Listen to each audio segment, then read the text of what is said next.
at South Asia Watch and Trade Economics and Environment. Welcome to the second webinar of the 8-series webinar that we have started. Today we are having discussions on the future of globalization, outlook for South Asia. So we'd like to thank our moderator, our keynote speaker, our panelists who have joined us for this session. We'd also like to thank all the participants for registering and for being with us. We hope this is going to be a very interesting discussion for the next 1.5 hours. I just wanted to flag some meeting rules. I would like to request everyone to keep your microphones muted until it's your turn to speak later on. We will also be managing that. My colleagues are here to help us manage that.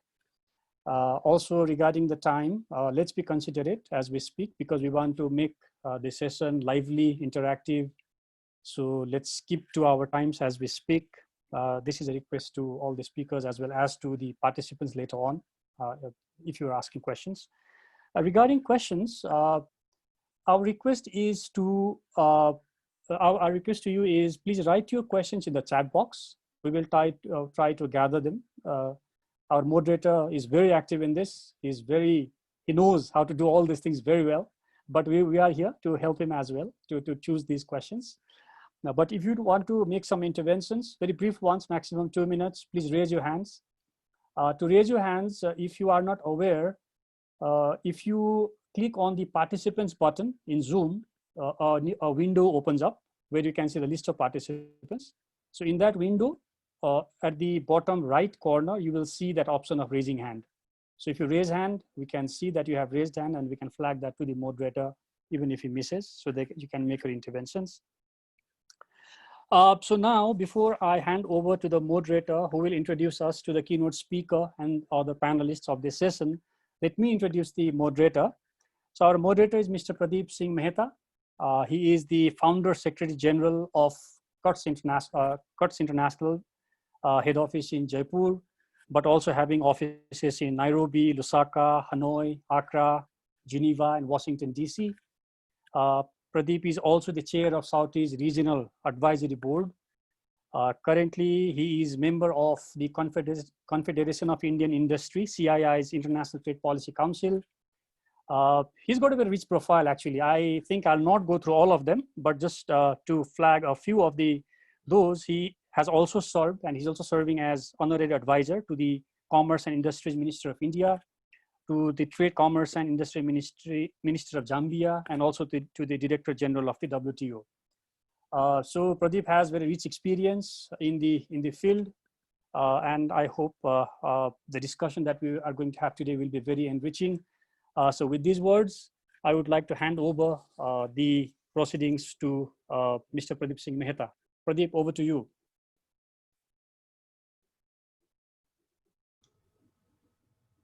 Thank you very much, Pushpa, and that was for a very generous introduction. And let me also wish good afternoon to everyone who's here, both as speakers as well as audience. And we do hope to make this a very lively session in the best manner possible. And therefore, I would request all the panelists to make a note to make it as lively as far as possible. At the, we incubated SAARC and founders in 1994. In fact, that was our first foray into international trade policy. And when the founding ED of SAARC, Ratnak Radhikari, who is now in Geneva, was also part of our network at that point of time. Now, it is my pleasure to welcome all of you to today's webinar. The topic of today's webinar could not have been more contextual in a COVID-induced world that we are facing today and are going to face over the next several years. You can at least, I mean, if you see the latest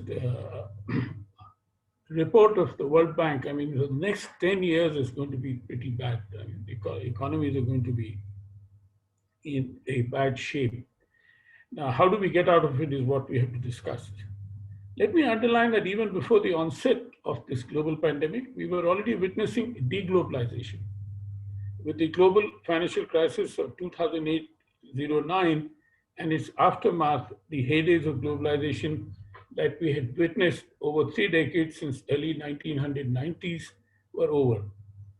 Out of the four major indicators of globalization, three are witnessing significant headwinds.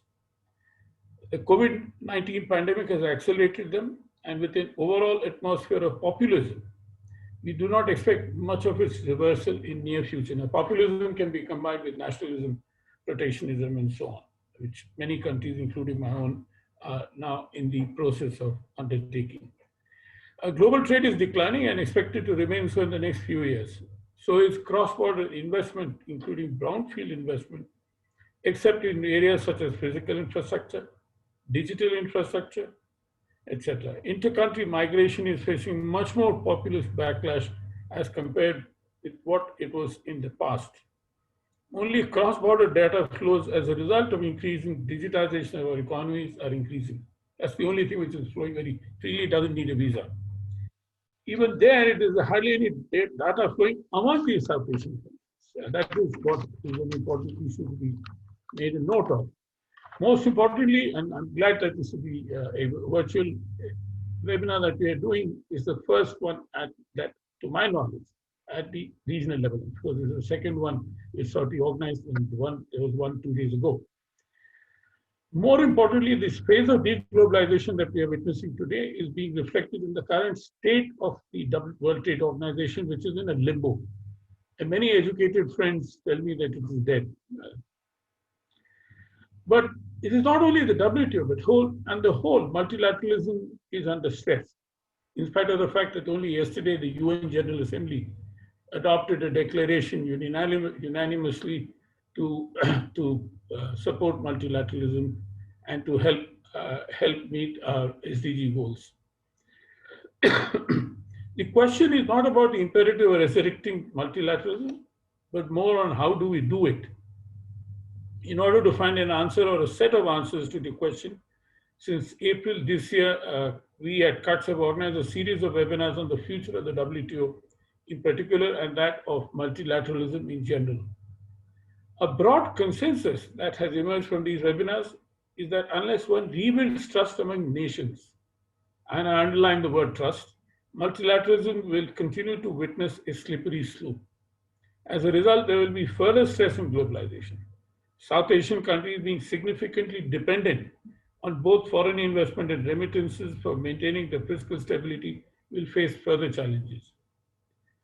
Therefore, another pertinent question is whether there is trust among nations or not. Over the years, we witnessed its broad absence even among the South Asian countries. Only yesterday, there was a meeting of SAARC foreign ministers, and we had the same India-Pakistan sort of conflict coming up there also. In spite of the fact that India said that, look, bilateral issues should be kept outside multilateral fora. But anyway, now this is exacerbated by a number of recent developments in India's border areas, which is instigated by China, as we are witnessing in our neighboring countries such as Bhutan and Nepal. The sort of expansionism which is going on. South Asia cannot make progress on reaping benefits from globalization through cooperation if we continue hyphenating ourselves with China. We need to dehyphenate our region both in the Himalayas and in the Eastern and Western Indian Ocean. With this political and security context in mind, let me also highlight some mega trends that the humanity is expected to witness in this century. This is as per a recently released report by a group of senior economists from the United Nations. They argue that the world will witness climate-induced as well as natural degradation of our environment. There will be increasing inequalities within and across countries. And this particularly, if you look at the kind of situation which has happened in Nepal or in Bangladesh, etc., weather-induced impact has been quite bad in many places. Now, along with rapid population changes, we are going to see an increasing level of urbanization. Finally, digitization will increase, and unless there is better internet governance, including in respect to its availability and access, there will be further increase in inequalities. While all these megatrends will have their impacts on the future of globalization, South Asian countries are particularly vulnerable in respect to all of them. Therefore, the future of globalization and its possible positive impacts on South Asian countries is particularly much more challenging. This is primarily because of the absence of political will for multilateral cooperation, even among the South Asian countries. The moot question is how to generate the positive political will, and this is what we in these civil society organizations, the civil society movement of the region, have to impress upon our policymakers that look why it is important, for the sake of humanity, for nothing else, that political will has to be generated. For example, I mean, when COVID-19 hit in March, when it came up, our Prime Minister announced a $10 million fund for a SAARC regional cooperation, including a SAARC regional cooperation initiative on dealing with COVID-19. And that was, I thought, a very good move in that sense. But anyway, it did not sort of, and also offered financial help up to $2.3 million by way of equipment, etc., etc. I mean, I just remember that in terms of personal protective equipment, when India was hardly in the sector, we suddenly became overnight big exporters of this thing, and which is what also is possible for our neighboring countries to be able to do. With that, may I now request Dr. Sorry.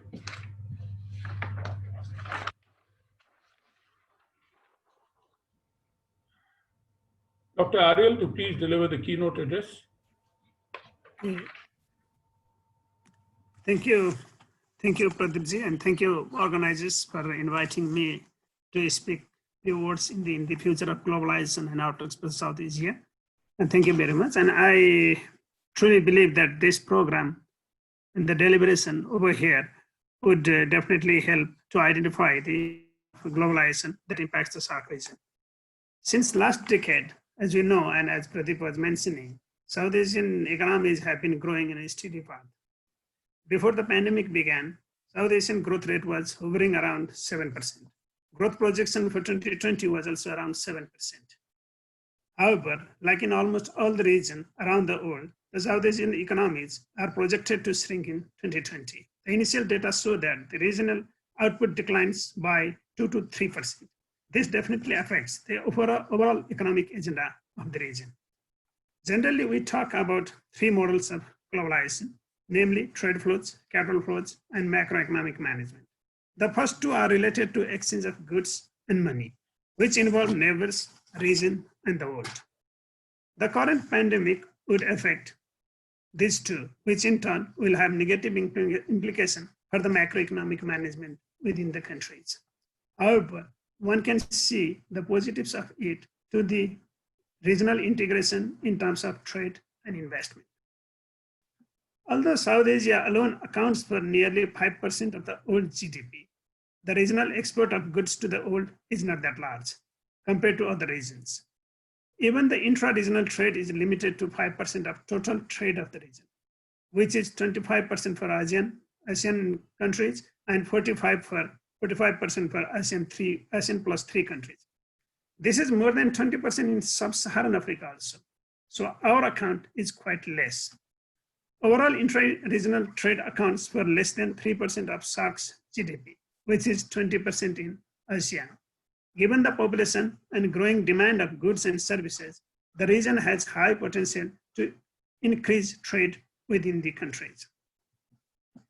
As Pradeep was mentioning during the introduction, one of major sources of foreign exchange for us, for South Asian countries, is remittance, which is believed to be less vulnerable to disasters, financial and other crises, and pandemic than portfolio-based capital flows. This has been proved during the global financial crisis of 2008-9-10. Therefore, if the remittances can be converted to the capital, the region has another prospect to enhance production and trade. As I said, the lower intra-regional trade so that the region is most disconnected within. Hence, enhancing intra-regional trade is necessary to increase connectivity in the region. The increased flow of goods and services, as well as knowledge and technology, would help to attract investment from different parts of the world. This would also help to have better economic management in the countries and enhance trust among them. As Pradeep was also mentioning, the mutual trust is key over here. Until and unless you have the mutual trust with your neighbors and with your trading partners, the outcome would be very, very less. WTO assumes that the global trade volume declines by double digit this year, even if the businesses are rebound sharply. In the worst case, when the pandemic is prolonged, the volume of trade would further decline, making people to spend more cautiously. In both scenarios, South Asia, if moved cautiously, may benefit from the intra-regional trade for several reasons. First, the countries may attract investors being displaced from other countries due to huge infrastructure and labor cost, which is relatively cheaper over here. The recent trade wars between and among some countries could also pave the way for this. Second, trade costs within the region can be minimized with simplified procedures and better connectivity among us. Third, the population itself is a boosting factor for production and consumption, and thereby increased trade and increased regional integration. Fourth, export of service within the region helps to increase the aggregate demand of goods. Fifth, the economic management may be efficient because of mutual trust and cooperation. Then how to move ahead? I have come up with some measures to take. And I definitely think that, these are some of the key measures which you may agree or disagree. But again, this will definitely help us to think over the few hours, there's some minutes and some hours today, and in the future also, whether this can be taken seriously and we can integrate our trade more efficiently in the region. One, following the regional growth pattern carefully and improving the connectivity. Regional growth tracking leads to assess the demand and supply of goods and services, and with better connectivity, the countries can benefit. Special measures need to be taken for improving connectivity, be it the physical infrastructure or the digital one. Two, establishing the strong supply chain. Although the private sectors are competent enough to maintain the supply chain as a whole, during crisis, government has to put extra efforts to avoid disruption in it. We have observed the role of government during lockdowns imposed in many countries. The South Asian countries are not an exception. However, the government may not be involved in day-to-day supply chain management, and hence prudent regulatory mechanism should be in place for this purpose. Three, increasing use of digital technology in production, transportation, and distribution of goods is very, very important. The less person-to-person interface, on one hand, it reduces the risk of infection, and on the other hand, eases the procedures. Further, increased production due to use of technology contributes to create room for enhanced trade. Four, improving the trade infrastructure and connectivity. Improved connectivity not only helps to increase trade, but also to unify against the external shocks. The regional response in the beginning of COVID-19 pandemic may be recalled as an example over here. Five, improving the business environment. This measure is most crucial one in our region. Investment protection, simplified procedures, constant efforts to improve doing business indicators, and seamless trade are some measures that could connect the region more visibly. Six, increasing mutual cooperation. Needless to say, the mutual cooperation is key to enjoy the benefits of regionalization. The bilateral and regional cooperation could support the 5 measures that I have just said. Moderator and the participants, let me conclude because I have given some limited time over here. So let me conclude with the fact that globalization has brought the whole world together, but In the difficult times, it has seen some ups and downs. To minimize the risk of globalization, better connectivity is needed, be it by infrastructure or by trade or by digital infrastructure or by other cooperation. The South Asia can enjoy the bright side of globalization if we move together, recognizing each other's strengths and weaknesses. Thank you. Thank you very much. Thank you very much, Bekun. That was an excellent presentation. And with that, now I would like to turn to our panelists. But I would like to broadly ask a question to the panelists. The first webinar, which was held by SAARC 2 days ago, issues were raised, and you keep on hearing the same issues again and again, whichever meeting that I've ever been to in the last 20 years, regional cooperation, but it doesn't happen. So where do you think is, how can we find out as to how we can find ways into to deal with the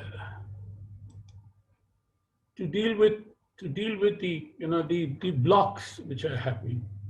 I'm sure that there is a requirement to have a granulated approach to a particular issue in terms of enhancing regional cooperation. And the fact is that we are geographically contiguous should not prevent us from doing that.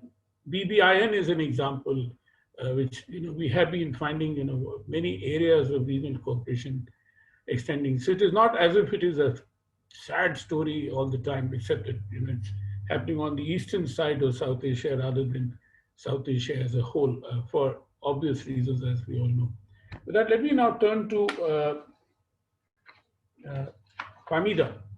Fahmida, other than the broad question which I put forward, including the broad issue, can I ask you a very specific question about the Bangladesh economy?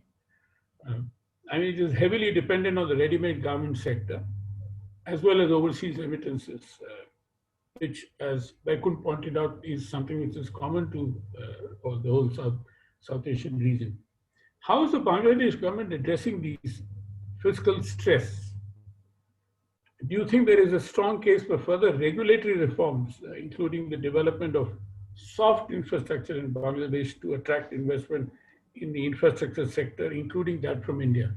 Over to you, Fahmida. About 5 to 7 minutes. Okay. And then we'll come back again and again with the, I'm sure there will be good, interesting questions which will be raised. Thank you, Pradeep. And I would like to also thank and congratulate Southie for taking this initiative of a series of webinars. And thanks to them also for inviting me. So starting with your first question regarding the fiscal stress, let me start with that. Right from the beginning, as soon as COVID had hit Bangladesh in March, from April onwards, Bangladesh government had undertaken a number of measures, fiscal and monetary measures, to deal with the shocks of this pandemic. So in this respect, I think I can mention 4 to 5 measures which had helped the government to manage the fiscal stress. In fact, fiscal stress was not created only because of COVID, but there was stress before COVID also, but that's a different story. But with in view of COVID-19, I can mention about, as I mentioned, 4 to 5 measures. Firstly, the government had undertaken or initiated a number of stimulus packages for various sectors of the economy, for the export-oriented sectors, the large, small, medium enterprises, agriculture sector, health sector, and all this. But this stimulus package actually, in other words, is a liquidity support, meaning that this is almost 82% of the whole package, which is equivalent to 3.7% of Bangladesh's GDP, is in the form of bank loans. So commercial banks will extend loans to these businesses. Government support was in the form of providing interest subsidy. Half of the interest would be provided by the government. So this is one way to support and manage the fiscal stress. And of course, now you can say that the commercial banks in Bangladesh had already been under stress, and it's still not in a very healthy situation, but the central bank had taken some monetary measures in the form of creating liquidity through reducing the cash reserve ratio requirement of banks, and also increasing the advanced deposit ratio, which had created some liquidity for the banks to lend. And also because of COVID, since the economic activities were low, banks had some fiscal space a little bit. So this was one way. The second way was that the government had streamlined some of the big infrastructural projects which were ongoing. So those which are less important for employment generation, some of those have either been deferred or been some had been also postponed. So this is the second way. The third way was that, it was not a measure, but just by default it had happened so that the import payment had been also low because of low economic activities. The import of capital machinery had been very low. In fact, as of July to 2020, compared to the last year, it was almost 30% lower. And also, import payments had been deferred or delayed. Now, this payment have to be provided during September to December, and I have my bank official friends say that it's about $4 billion US. So that payment had to be made now. But during that period, these payments had been requested to be delayed. This is one. Then, of course, the prices, global prices of oil, petroleum oil, that had also created some cushion in terms of creating fiscal spaces for the country. Then the fourth measure was that we had a very good agriculture production. Our almond rice production was in fact more than last year.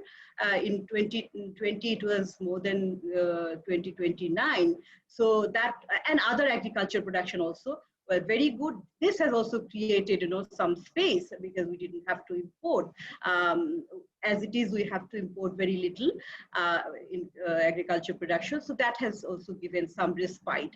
And the fifth one, of course, is the foreign assistance and the new support or new commitments because of COVID. About $2.1 billion had been committed. This is a big support for the country. So these are the ways for creating or managing the fiscal stress. Now, you have mentioned about the RMG sector, ready-made garment sector, and the remittance sector.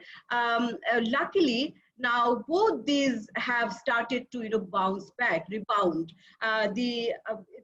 During April to May, during this, or from March to May, the almost the equivalent to $3.18 billion of order had been cancelled or postponed by the buyers. And now those have come back, those buyers have come back, and 80 to 90% of the orders have been reinstated, which is a good side, and export of ready-made garments had been increasing now. In August, it has increased compared to the previous few months. Same goes for the remittances, and in fact, it has increased by during the last 2-3 months by almost 20%.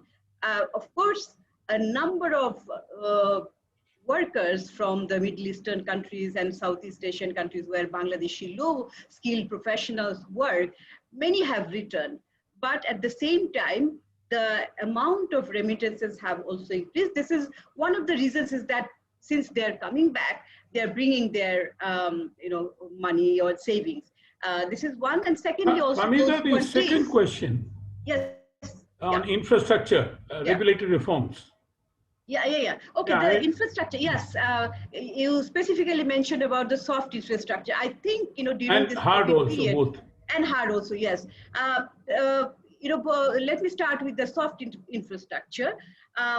Education and healthcare, these are the most important, soft infrastructure where Bangladesh needs to invest. I think almost all the South Asian countries lag behind in these two areas, and Bangladesh particularly has to invest. And in case of healthcare, we only spend less than 1% of our whole budget of GDP in the healthcare, and 2% for the 2% of GDP for education. So on the one hand, the expenditure or allocation and investment in these sectors is low. On the other hand, the quality of investment or the return is also very low.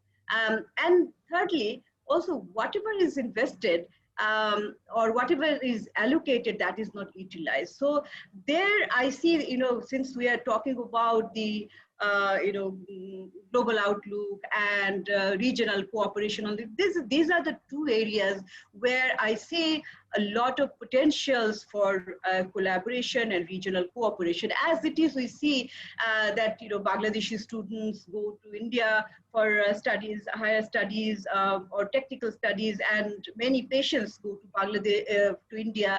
So during COVID period, I think in case of education, we see use of technology increasingly. And here, though many schools and institutions in Bangladesh are using online education system, and of course, most of them are beyond these facilities, they don't have access, but whoever has, even though whichever institutions or students or teachers have access to online education system, the content of or the whole quality of this online education is also something to to improve, because we hear from the university, students, teachers, school teachers and all, so they are not, because this COVID had come suddenly and we were not prepared. So we don't know how to develop the content to attract the students, to keep the students, attracted to the classrooms and to draw their attention. So this is one area where there is opportunity for regional cooperation. So I'll come back maybe later for the rest of your questions. Thank you. Famina, you can come back later, but there's already a lot of bilateral cooperation. And just a little humor. You said that Bangladesh doesn't require agriculture goods imported. But in the first webinar 2 days ago, everybody was complaining about the ban of onions export to Bangladesh from India. But anyway, that has been lifted, just to mention it in passing. With that, may I now come to Sachin. Sachin? Now, I had raised a broad question, plus there is a very interesting question somebody has asked, which could also be your entry point, that should we be careful not to conflict disintegrating multilateralism with deglobalization?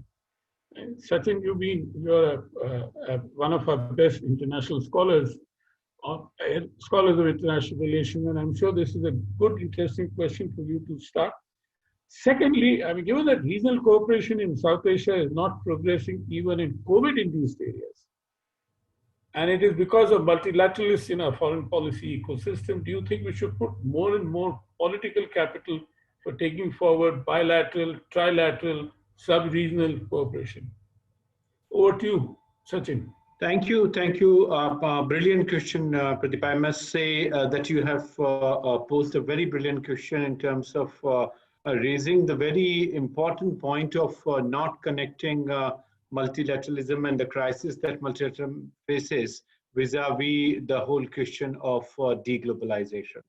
I think if South Asian countries require anything which is going to help them in terms of steering through the challenged post-pandemic situation, I think it's the multilateralism. And we would have to ensure that we have the bandwidth and the gravitas in terms of absorbing the nuances. I think the Commerce Secretary was absolutely right when he said that trade, investment, and macroeconomic variables are important for the three ways in which the regional structure has happened. But as Mr. Mehta, you would agree, the trade economists have dominated this regional integration narrative for too long. And we have seen that there are instances where trade has integrated the region, but there are also instances where trade hasn't helped much in terms of achieving integration. I think time has come when we give credence more to people-to-people contact, and we encourage, as you very rightly said, sub-regional or even trilateral cooperation, if at all it is possible. And I think the recent study that has come from RIS, it substantiates very well. My colleague, Professor Mohanty, has calculated the growing share of PNC, the parts and components in the intra-regional trade in among the BIMSTEC countries. And I think if you look at the share, it's so interesting in the share of in the intra-regional trade of the in the buoyancy period is around 50%, and in the non-buoyancy period it is somewhere close to 35 to 40%.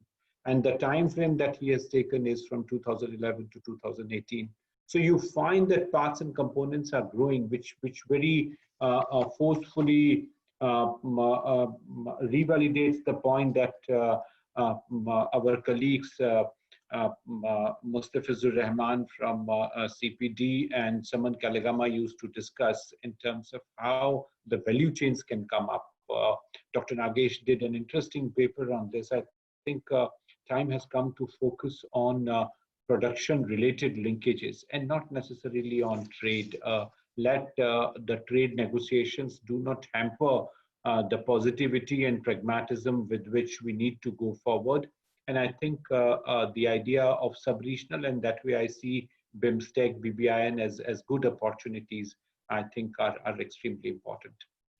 The point on regional integration when we talk of trade, investment, and macroeconomy, I think the one good thing that I'm seeing, which is happening at a very low key, is the role that central banks are playing. And I think it is very, very important that the SAARC finance that now the Reserve Bank of India has taken over as chair is extremely important. They are trying to bring in, and next year India would be presidency of the BRICS. In the following year, we would take over the presidency of G20.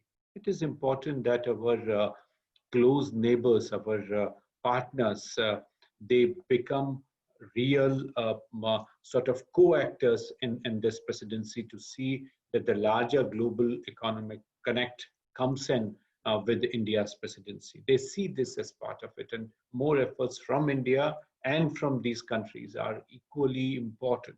And I think the academic community can play an important role in connecting with these presidencies and the great opportunity that we would have. The SAARC finance, what is being done is that they have established the SF Sync, a portal to facilitate the closed and secure channel for SAARC central banks to operate. I think it's absolutely essential. Some SAARC fellowships have also been established at the Reserve Bank of India, and I understand that participants from Nepal, Bhutan, Bangladesh, and Sri Lanka, Maldives, they have already spent time at the Reserve Bank, and also some of them at Jawaharlal Nehru University, where some of the exposure on finance-related courses is being done. Some technical support is already being provided. And I think the fintech and financial inclusion-related measures on which several new dimensions have come up, be that Jan Dhan or other, I think are important. In February 2020 itself, there was an important workshop on regional connect with this. And as more and more efforts are being made in India for getting advantages to medium and small enterprises, I think production networks and these processes are important. My fourth point is more about digitization. And I think with fintech and with financial institutions getting linked, probably we would move in the direction of virtual connect, which would strengthen our globalization efforts, but would also pave way for cross-border investments that South Asia was always looking for.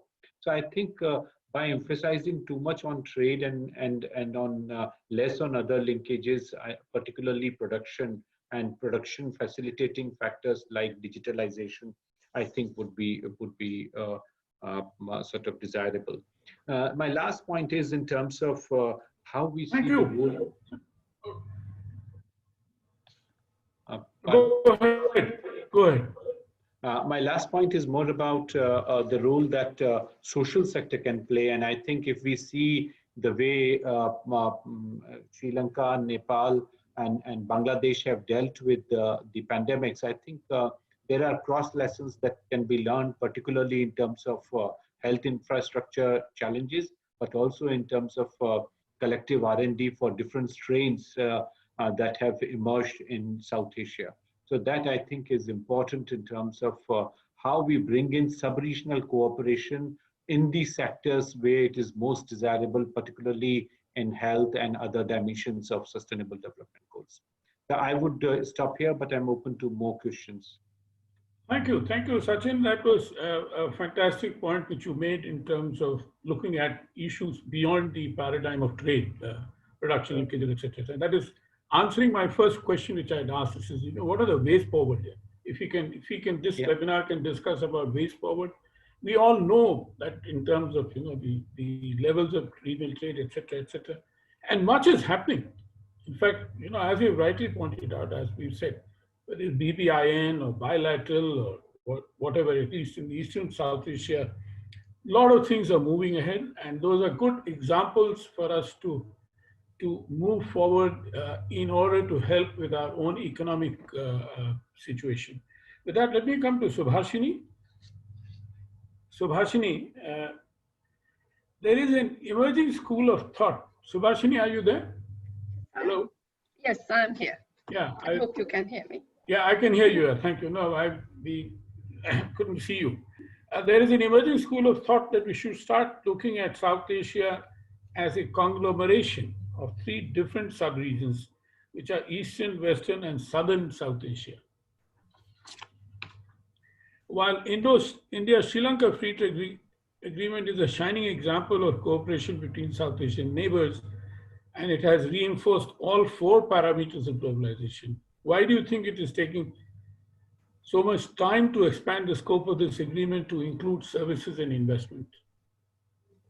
As a good template, which could be also applied in other parts. Secondly, with the initiation of cargo ferry service between India and the Maldives, and the possible resumption of passenger as well as cargo ferry services between India and Sri Lanka, how do you think that they will act as building blocks for larger cooperation on various dimensions of the blue economy, not just among the 3 countries, but in the larger context of Eastern as well as Western Indian Ocean? Over to you, Subhashini. Thank you, Pradeep.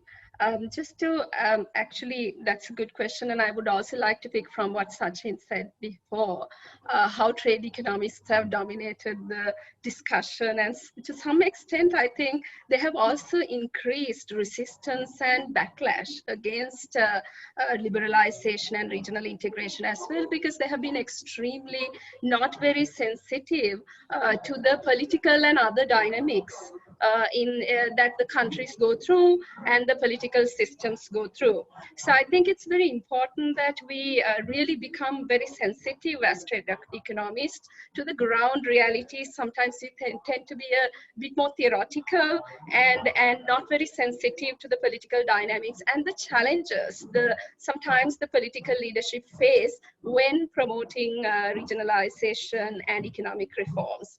So that is an important gap we are seeing across the world, not just in Sri Lanka, that the backlash to open economy and market liberal economic order is coming to me partly from economists not really being sufficiently sensitive to the ground realities, and especially being sensitive to addressing the people who are negatively being affected by the open borders, and thinking that they will be automatically taken care of somehow. And over the years, we've realized that has not happened, and that as a result, there is a growing group body of people who are opposing the liberal economic order, and this is a trend. So in Sri Lanka, I think the same is very true. So there is an enormous trust deficit, like something that we already know, which is really important. That is the elephant in the room when it comes to regional integration, the trust deficit.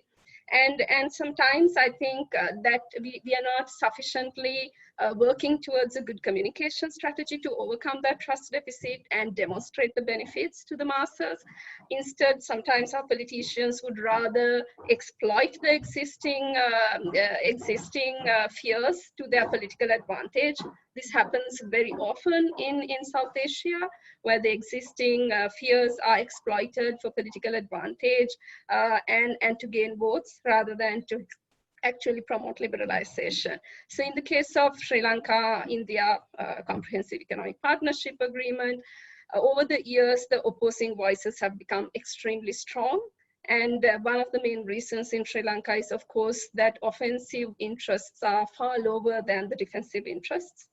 And the fears are far greater than the confidence in opportunities, and also even the ability to exploit opportunities, and also the confidence that the Indian side is actually interested in giving market access. Because in reality, there are a lot of things the numbers hide. One of the problems is the built-in barriers to the trade agreement, which maybe all of you know. In Sri Lanka, apparel and tea are the major exports to the world, accounting for nearly 60% of the total trade of the country. And these two export products were blocked by the Indian side from the inception of the trade agreement. Tea was blocked with 3 restrictions: a port restriction, a rules of origin restriction, and a quota restriction. Apparel was blocked by succeeding in the Indian market, again by a rules of origin restriction, a quota restriction. And it took enormous number of years, for example, to get the Indian authorities to relax the Indian fabric rule. It took 13 years. And until the Indian fabric rule was lifted from the rules of origin requirement, Sri Lanka never utilized the apparel quota. But the moment it was lifted, the entire quota was utilized within less than a year. So that showed that actually there was lack of confidence. So I think there is, it is important that we build confidence and build trust. And this is one of and there are lots of other non-tariff barriers, I'm sure all of you are quite familiar with, which made actually the businesses that were interested in going into the Indian market and who actually ventured into the Indian market became the people who opposed further liberalization based on their own bitter experiences. And it became and of course with the services agreements proposed, there was the professionals who got into the bandwagon against the mode for liberalization. So what I see is post-COVID, it is going to be even more challenging, because not just Sri Lanka, we are becoming more inward oriented. We are becoming far more like nationalism has revived, protecting domestic industry narrative has revived. There is some sense of fear of relying on imports. And I feel it is going to be a challenging environment for a liberal economic order, even regionalization and regional agreements post-COVID. Thank you very much, Subhashini. See, what is already happening, as I said in my opening remarks, including my own country, is expanding protectionism in many ways. So much so that even there is a China factor, but that is not the only one. Many countries in the world are now increasing protectionism. As I said, it's a part of the globalization, deglobalization. Vaikunt, let me start with you and asking you a question that which has been raised by one of the participants. That does deglobalization means disintegration of multilateralism?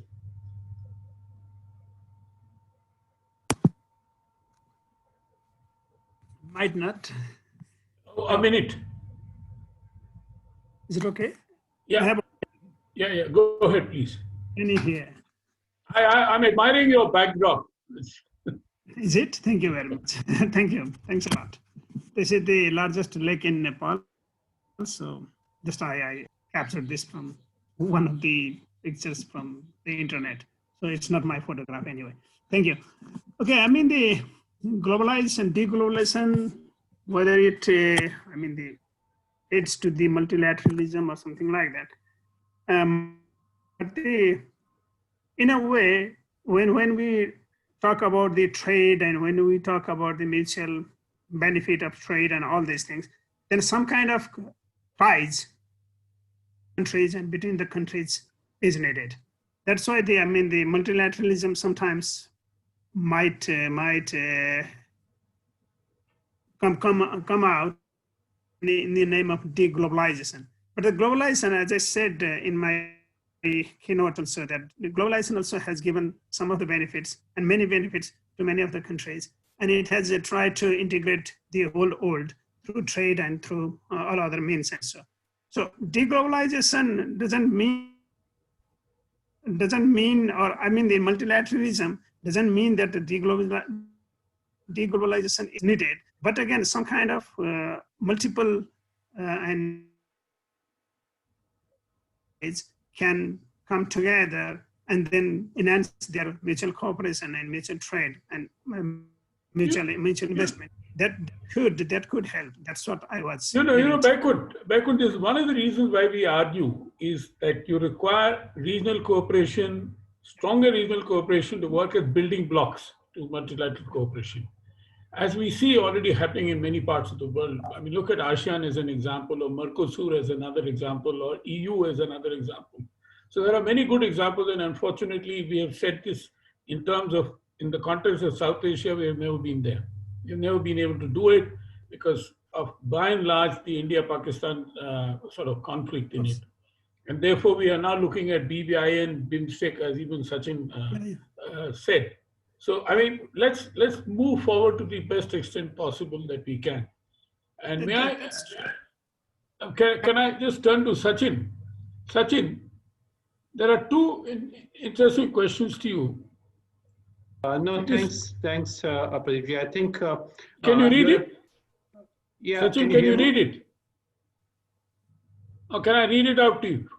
No, I heard you, and I have read your email. No, not my email. The questions on the chat box. It is still unclear whether global value chains will only be reshuffled or whether they will be reduced, whether they will be localized or regionalized. The request you have used. Yeah, no, I come on that. The second question is, can you please elaborate a little on how can production integration take place effectively? Yeah, I come on that, but I also wanted to pitch in. Minute or two. I also wanted to pitch in on multilateralism, the point that you mentioned, whether deglobalization is actually going to be a sort of facilitating factor or breaking one for multilateralism.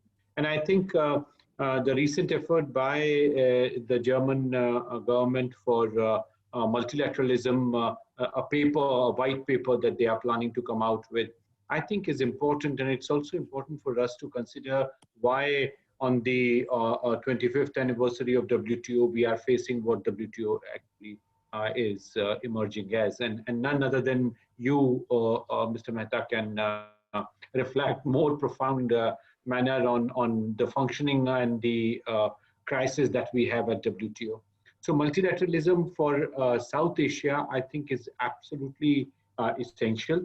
And we would have to create, if it is not South Asia-wide multilateral institution, as we are seeing the challenge you rightly mentioned at the bilateral level. But I think some institutional arrangement would be extremely important. That's very clear.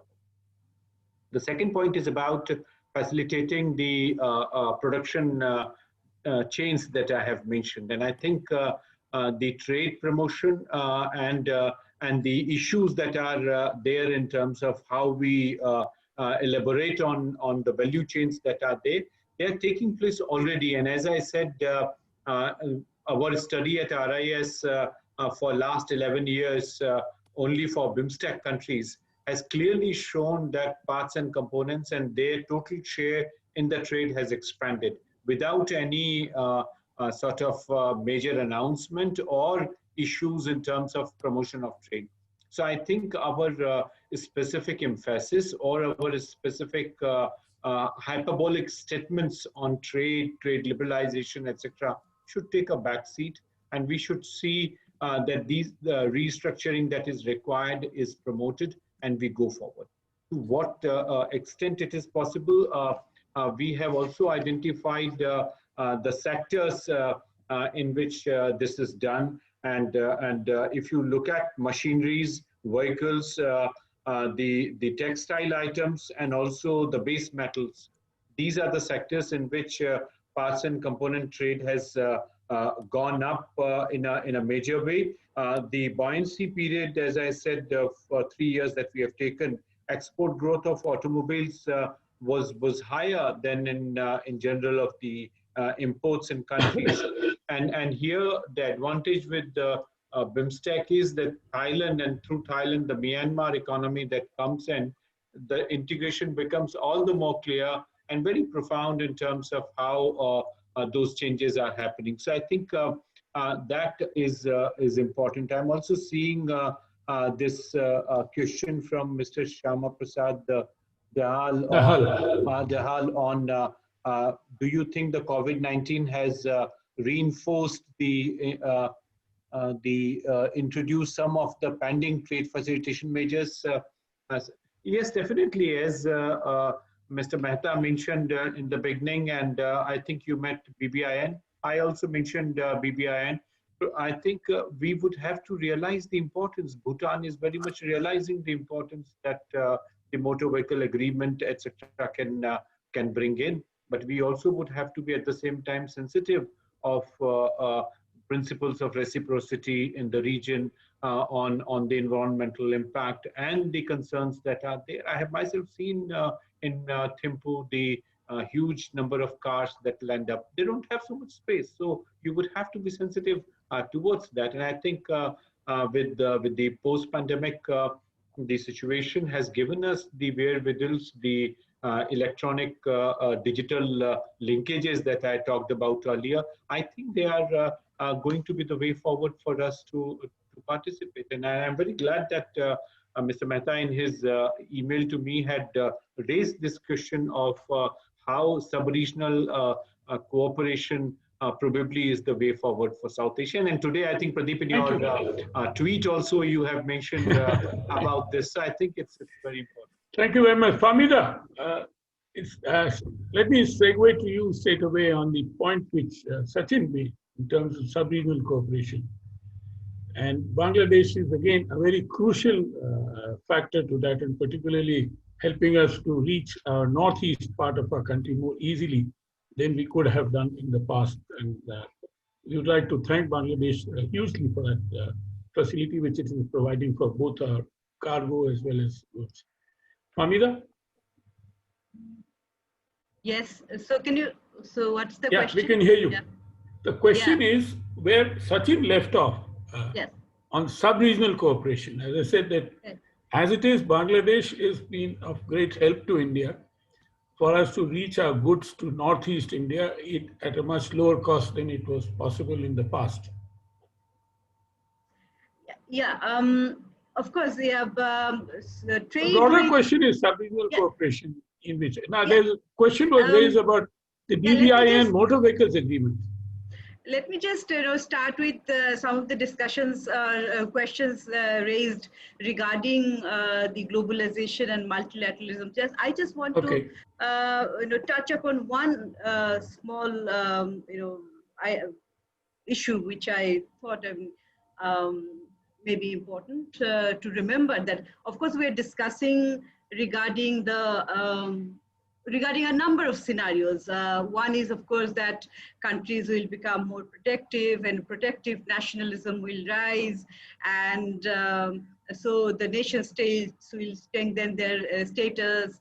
And of course, the emerging world order with that will be more intense, and the geopolitical competition among the great powers we're discussing between, particularly between the USA and China, that's one. But the other view is also that globalization is a never-ending process. It is an evolving process, because we are now living in the 21st century, and we can't really think of living in isolation in an island. And of course, I know Dr. Sachin was discussing regarding the trade aspect, but there are many aspects of globalization. So, there are cultural, then social aspects of it, and people really, like to contact with each other at this day and age. So we can't really think of a world which is not interdependent in one way or the other. The degrees of interdependence may be change, and the density of transboundary interaction across the globe may change, or may take different nature and characteristics, but there will be an evolving scenario of globalization. And regarding the trade between India and Bangladesh, it is not only, you can't really isolate the trade with India and Bangladesh when you talk about South Asian trade itself, that, the South Asia as a region is so little integrated, but for Bangladesh, India is a big trading partner. And so far, for the last, at least for the last decade or so, there has been lot of improvement in terms of trade relationship. You have mentioned in your question just now. So there are a lot of positivities, I think, and this is why, because the precondition is, of course, the political mood of the respective governments themselves. So that's very important, and that's a determining factor in but having said that, there are also worries that, so what are the terms and conditions of trade, and whether it is a win-win situation. These are issues also discussed within the country itself, within certain sections of people.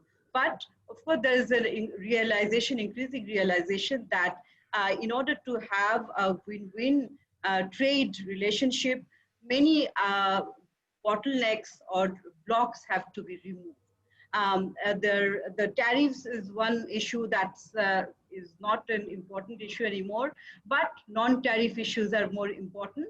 And even after many opportunities given by India, we have seen in the past that because of many non-tariff barriers, we could not take full advantage of those, of the benefits which have been offered to us, offered to the business community and all. So that's one important issue for taking advantage of the full benefits or opportunities which are on the table. But having said that, apart from that, there are many areas. You were, in my earlier intervention, I was talking about softer issues. And in fact, in view of COVID, that will become more and more important. And I find that a number of areas will be very important for regional collaboration and, of course, collaboration with India. One is that we know all the countries in the region will are facing increased poverty, increased inequality, the challenges of climate change, the challenges of increased use of technology. So these are areas where I think one single country cannot handle. Some of these are also cross-border issues, transboundary issues. So regional collaboration in case of particularly climate change, I would say this is one area. And the other issue is that as we are on the cusp of fourth industrial revolution, which has been expedited because of COVID-19.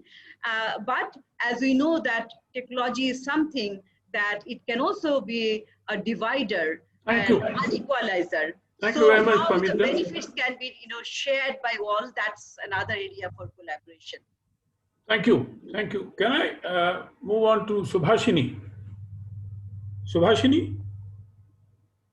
Hello, are you there? I'm here. Yeah, good. So what is your view particularly on these questions which have been raised rather than bilateral issues?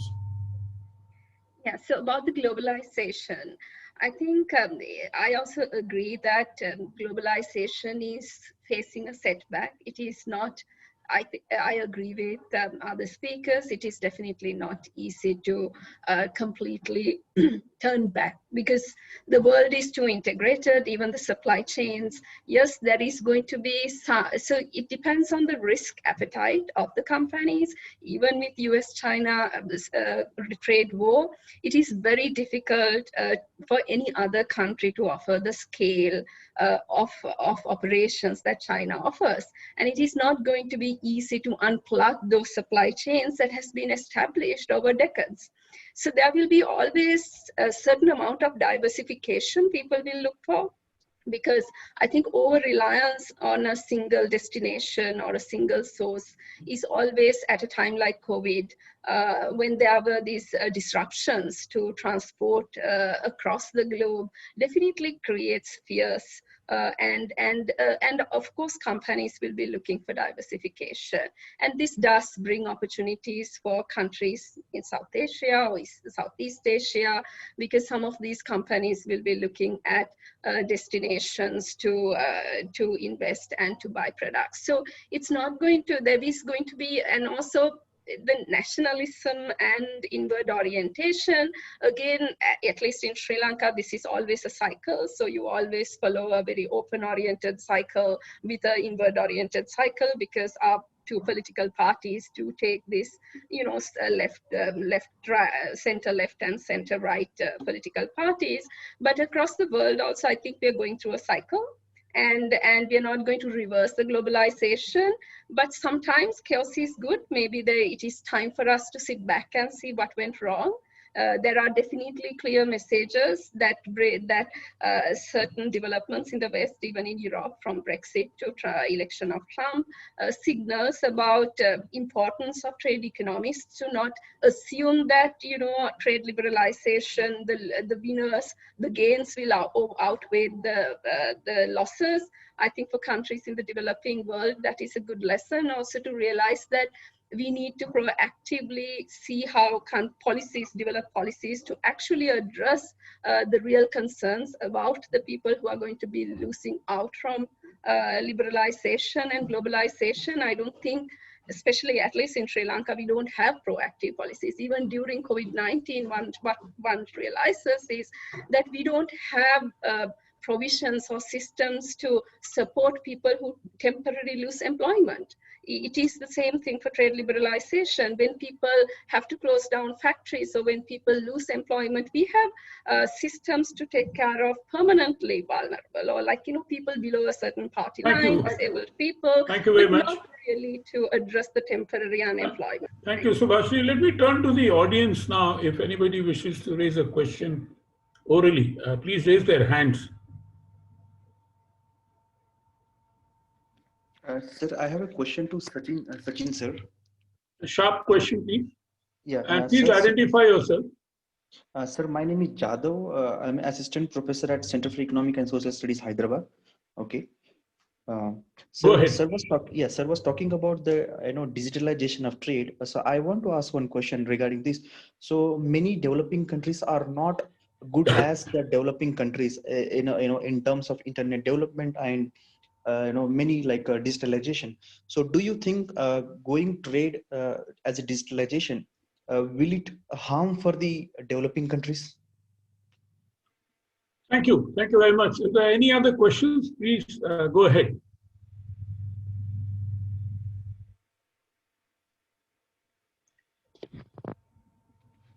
Well, we'll wait for it. Sachin, why don't you respond to this?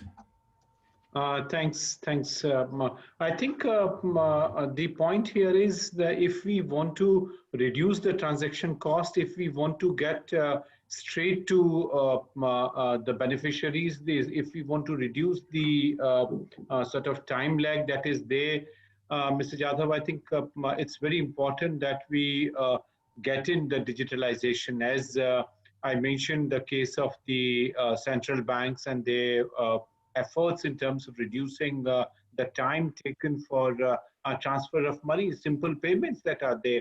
So this kind of integration of the central banks, the banking architecture, the fintech, it all requires our ability to leverage the strength of the digitalization, particularly of the financial sector. India has already established linkages with ASEAN countries in the fintech area. And I think it would be highly beneficial if the central banks in South Asia come together, evolve the network, and ensure simple transactions to take not more than say 8 hours or 10 hours to get the payments. Even Nepal and India, the digital transfers take or bank transfers take 7 to 8 days. So how do we reduce that? How do we bring in measures which eventually would strengthen trade, investment, and of course the payments that are there within the region? So digitalization would strengthen the scope. Thank you very much, Sachin. There is a question from Ratnakar. Ratnakar, are you there? Thank you, Pradeep. Yeah. Thank you, Pradeep. Yes, yes. Yeah, I'm listening right from the beginning. Thank you for reminding us of those formative days of Swati back in December 2017. No, December 1994. December 1994, 26 years ago. Thank you, Pradeep. You still look as young. Oh yeah, you haven't changed a bit except for the beard.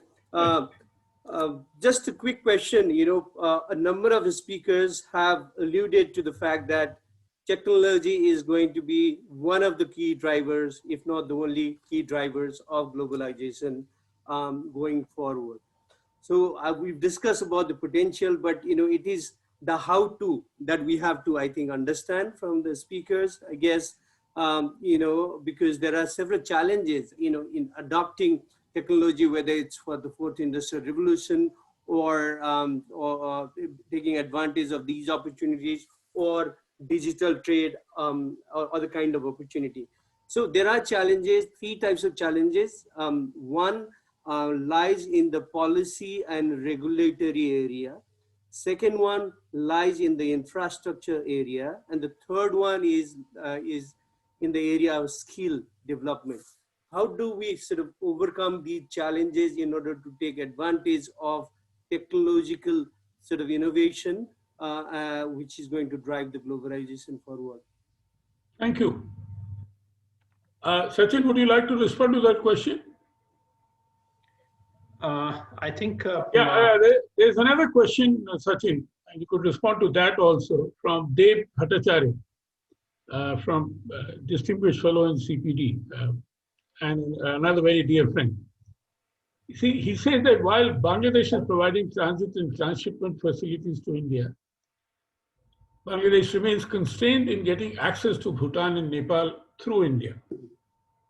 By the way, when you're talking about production linkages, a lot of people don't know, but limestone from Meghalaya is shipped to Bangladesh cement plant. Cement is made in Bangladesh, limestone comes from India, has been going on for ages. Anyway, go ahead, please.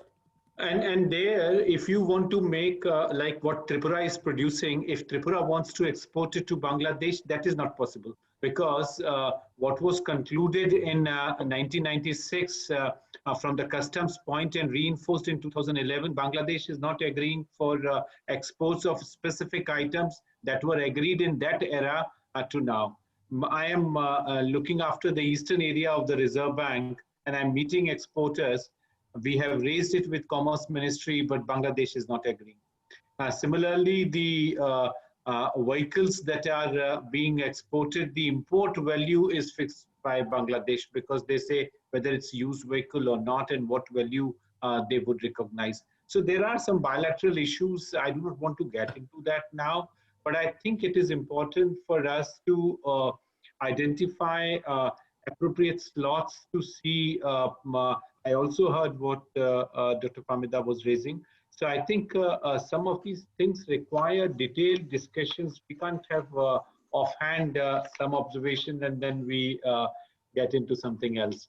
So I think detailed discussions, and at least in the academic community, such frank and candid discussions are extremely important. And I think what Debuda has raised in terms of the connect that is there, why India is not giving. I think the last that I read was the Bangladesh consignment that has gone to Bhutan, and the fruit juices that were sent by Bangladesh to Bhutan was through India only. And I saw the pictures of the ministers from both the sides receiving the consignments. Whether it has been discontinued, I am not aware, but I have seen the pictures. So I do not know what has happened to that. Probably Debuda would have more idea on that. Ratnakar, would you please come back with your question? What exactly you wanted me to respond to? Yes, maybe this is a question for everybody, but then Pradeep pointed it to you. So I think I can. I pointed it to him as the first speaker, not the Okay. not the only speaker. Right. So okay, thanks. So I mean, the future of globalization will be driven by technology, and this is what I think, right? But then No, you're absolutely right. In fact, yeah, you're absolutely right. In order to take advantage of technology, there are several challenges in the area of policy realm, in the area of infrastructure, in the area of skills, right? So how can countries collectively and individually in the region handle these challenges to take advantage of the opportunity? No, you're absolutely right. In fact, I did mention in my presentation that the financial connect through digitization is extremely important. And I think that's the first step in terms of the huge service sector export potential that we have, and enabling our banks and our infrastructure to get linked to the global payment architecture is something that is extremely important.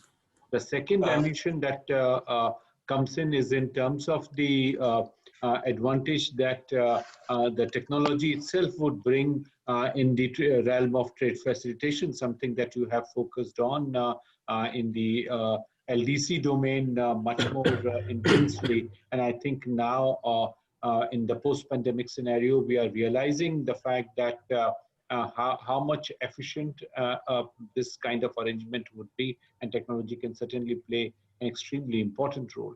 Third, and I think the last point is, okay. Pradeep, would you give me a minute? Pradeep? It is telepathy. I was going to invite you.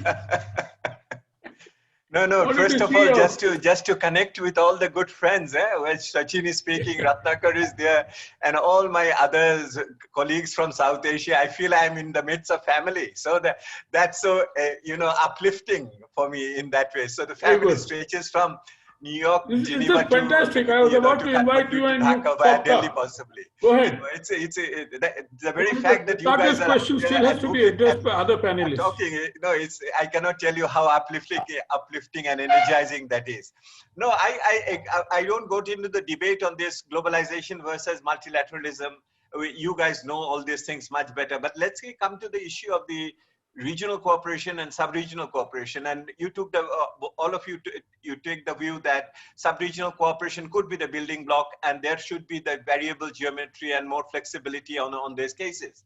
Now, in that case, if you look at Bangladesh, what it is doing now, the current strategy is that given the fact that it is graduating from the LDC group, given the fact that it is also WTO is not functioning at its top speed, and given the fact that the SAARC is not exactly in the best form at this moment. So Bangladesh would be moving towards bilateral free trade in the coming days, and it is really very strongly pursuing that. And two countries which they are targeting in the region is Nepal and Bhutan, and Sri Lanka, of course. So all the three regional countries will be on that. But given the fact that we cannot really, through the, the land borders, cannot access India without going through India to Bhutan and Nepal, this is one of the critical area. And we have moved a bit in Nepal, but we could not move so much in the Bhutan. Bhutan will be even more critical because if they do not join in the South Asian automobile agreement, then it creates a further problem.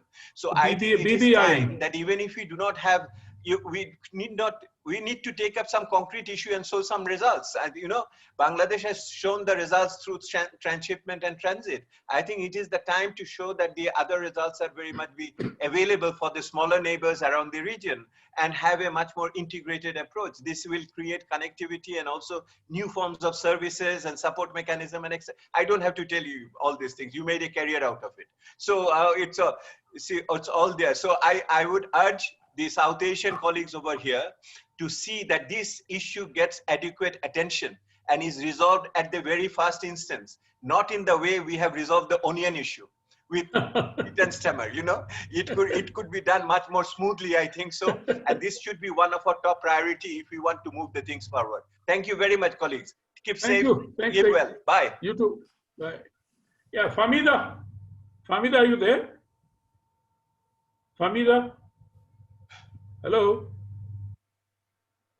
Hello? Famida? Subhashini? Subhashini, would you like to respond to this, the issues raised by Ratnakar? Yes, digitalization being the driver of globalization, and whether digital divide is going to be also the new instrument that will create inequality. So those are two important challenges the developing world faces, because they can't shy away from digitization their systems and processes. I would argue that one of the reasons why South Asia has not been able to exploit the supply production networks and global supply chains is largely because we have been lagging behind in terms of embracing digital technology and automating our borders and adopting a lot of technology. Because if you want to have production networks at the level of sophistication that East Asia has, you need very good, reliable, efficient, time-efficient borders, and digital technology enables that. And South Asia has been lagging behind a lot in terms of that. And that has actually one reason why Sri Lanka has, to me, and the rest of South Asia has not been able to benefit from the production networks that came in vehicles to electricals to electronics. We have not been part of these chains, although they have been happening in our neighborhood in Asia, largely because we have not automated our borders and become very efficient, reliable parties that can guarantee these parts and components can move with speed and reliability. Thank you very much. Thank you. Yeah, thank you. Famida, are you there? Famida? Yes. Yeah. Would you like to respond to Ratnakar's point about digitalization? Ratnakar has mentioned 3 points. I think the digitization has been aptly answered. I would like to focus on the issue of infrastructure. I think you also asked me this issue, the harder infrastructure. In fact, this is an opportunity also to develop infrastructure, in the sense that a number of companies in view of COVID-19 has been moving out from China, and some had actually going to India, but Bangladesh, being one of the another potential country, could not take advantage of this because of infrastructure is both, I think, physical infrastructure and software infrastructure as well, because investment will come there not only where the physical infrastructure is smooth and uninterrupted, but also human resource skills are comparable and competitive. So this is so COVID has created a lot of problems, but I think COVID has also created a lot of opportunities now. So the sooner we can get advantage of this, the better it is, because lots of opportunities are being created and the global order is changing. So I feel that through regional and sub-regional cooperation, we can resolve many of these issues. Yes. Fantastic, Famida, and particularly I liked your statement that COVID also has certain positive outcomes, in the sense there's a silver lining in the cloud.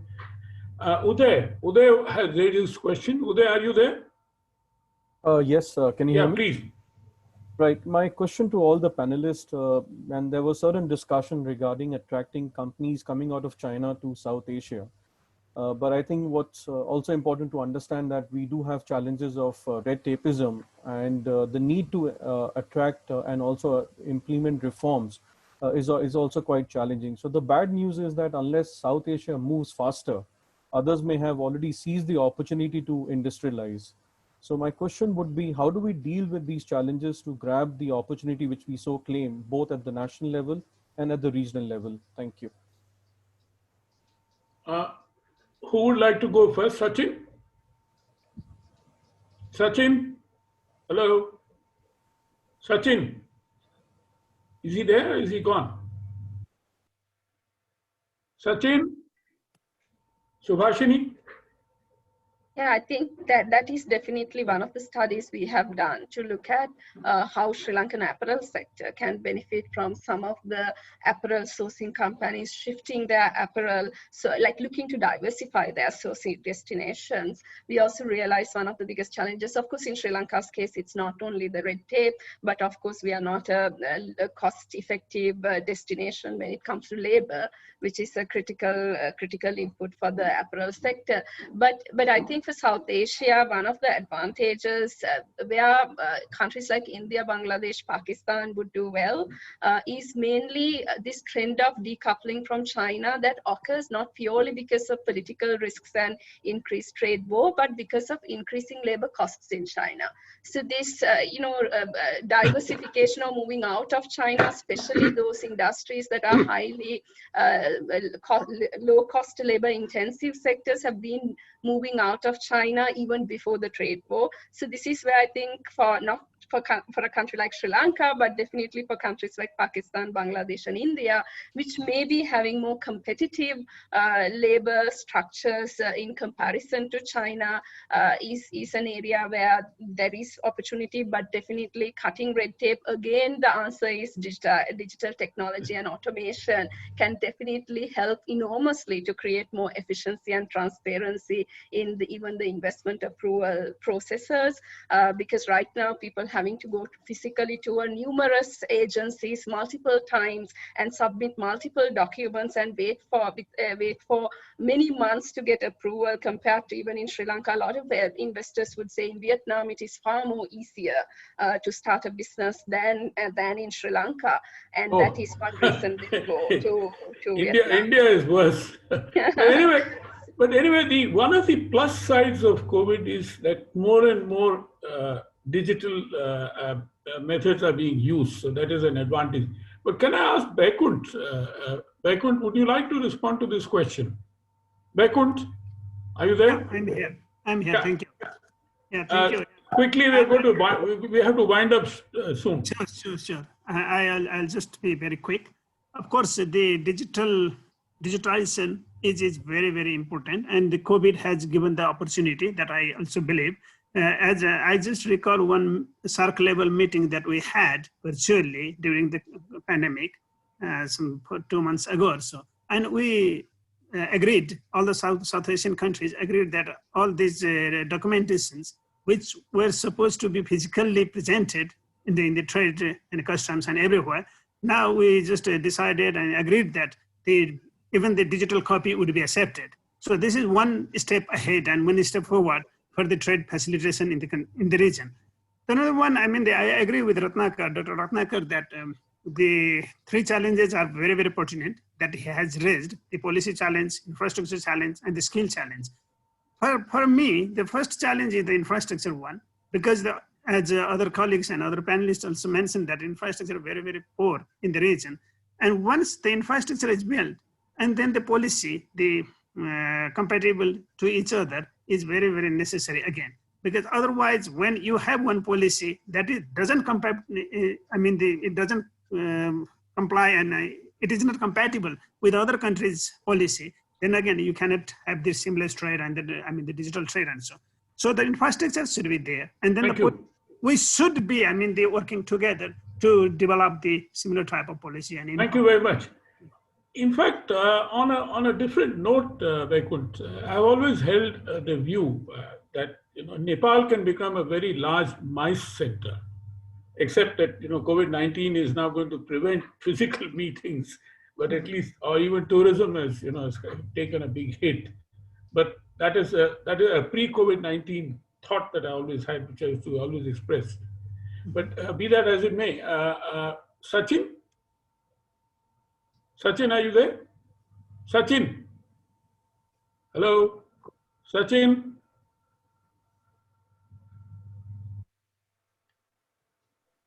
Sachin is there. Has he left? No, I think he has left. I think he's left now. Yeah, Listed he was here. there earlier, but we don't see him now. I think he's left. Yeah. Well, if Famida, would you like to have your last word? Famida. Famida. Hello, Famida. Yes. Yeah. Sorry. Yeah. In terms of attracting investment which is leaving China.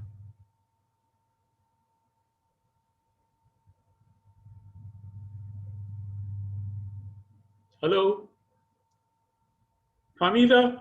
Yes. Yeah. I got disconnected for a while. Yes. Right. No Pradeep, problem. you are asking something. No, Uday had raised a question in terms of the kind of, how do you attract investment which is going out of China, particularly Western companies? Yes. So as I have mentioned that, for attracting investment, a number of determinants are very important. One is, of course, the smooth developed infrastructure, smooth bureaucracy, less red tapeism, skilled human resources, and also competitive prices. So these are, some of the important factors which would attract, and of course, political stability. So these are the issues which are important for the investors to come into a place. So many of the South Asian countries lack in these areas mostly, unfortunately. So I think in case of, as I've mentioned, that in case of some of the areas, infrastructure, particularly both physical and soft infrastructure, we can jointly work on these. And of course, the other issues, political and bureaucracy, these are internal governance issues of respective governments. So this also depends on the political will of the governments themselves. Thank you very much. With that, we come to an end. And let me tell you my 3 takeaways out of this discussion as such. What came out very clearly is, one is that regional cooperation is a building block to multilateral cooperation. So let us not forget that very important aspect, that we have to be cooperating within the region in order to be good multilateralists. Secondly, we realize the fact is that there is sub-regional cooperation, whether it is BBIN or BIMSTEC or what have you. These are instruments which need to be pushed forward. And thirdly, importantly, as was raised by Sachin, let us look at production linkages. I give you an example of limestone coming from Meghalaya to Bangladesh to make cement. And I mean, there's one anecdotal example, but there could be many other such examples that we should look at. And they've raised an important point that, in terms of transit, India must provide very easy transit facilities to Bangladesh. With that, may I hand over the proceedings to Pushpa? Thank you, Pradeep. Thank you for moderating the session so very well, as always. Thank you to our keynote speaker, to all the panelists. I think we had a very good discussion, and the 3 takeaways that you summarized very eloquently. Obviously, to move forward towards multilateralism, we definitely have to focus more on building regional cooperation, and perhaps in the present context, going from sub-regional might be a way forward, but I think there are different views to this, and we still have to, maybe the academia might still have to discuss more on how to take these things forward, because even when we talk about production linkages, the trade aspect definitely comes there, because without trade, you can't have that linkage. So in one sense, when we say that the trade economies had dominated, in one way that's true, but in the other way, again, when you look at production linkages, again, the trade economies will again be there, because that is something that we cannot avoid. But these are things that we, I think, have to keep discussing. So thank you once again, everyone, the panelist, moderator, and the keynote speaker. Thank you to all the participants for joining us. We would want to invite you to our third webinar that's coming Tuesday, and that will be on the future of e-commerce. We think that's going to be another very interesting session. So we invite you to be there to join us. So with this, I think we close today's session. Thank you and good night.